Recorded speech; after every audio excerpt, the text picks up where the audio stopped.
Bridget, hello there. My name is Jeff Carr. I enjoyed reading your post, and I especially appreciate how you mentioned that skewing of the data, it's a very dangerous thing when we talk about correlation and causation, and when we get those two mixed up, because skewing that data results in a lot of invalidated raw data, but it also invalidates the treatment that you're proposing or the findings of the study that you've done. And I particularly like the example you've given that you pulled from another source, saying that study time equals higher test scores.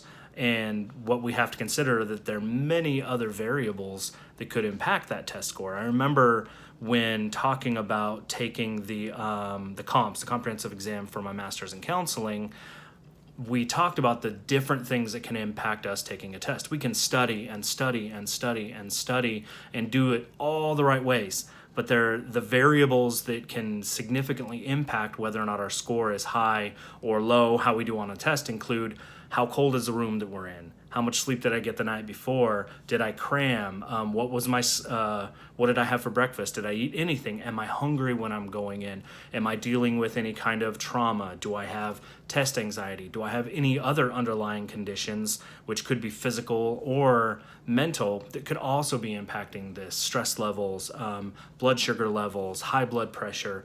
All of these different variables very, very distinctly impact the way in which we behave, the way in which our physical clock works, all of that. And so we have to consider those extraneous variables when we're talking about causation, and we have to be able to account for each one of those variables in our research studies, which is why there are limitations on studies, which is why our study hypotheses and our research questions have to be very specific.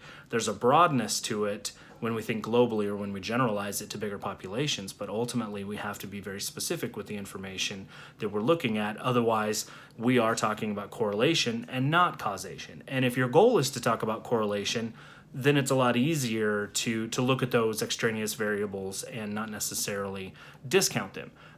But when we're talking about causation in, for example, a research study, we have to be able to account for those extraneous variables and talk about whether or not we have eliminated them, or in spite of those, this still happened.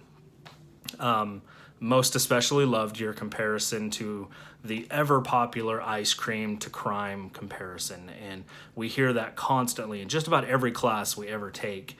But I especially like your point that if we misinterpret that kind of data, that if a police chief takes that kind of data and misinterprets it and says, well, fine, I'm going to go on a rant about banning ice cream, well, that's not going to do any good. And so while that's a very minimal and lighthearted side of how misinterpreting data can cause a problem, it can actually cause further problems. When you misinterpret data based on correlation and not causation, you can end up with very dangerous treatment modalities for people. And when we're talking about real lives, we have to be very careful. So I appreciated your post, and I look forward to reading your posts in the future.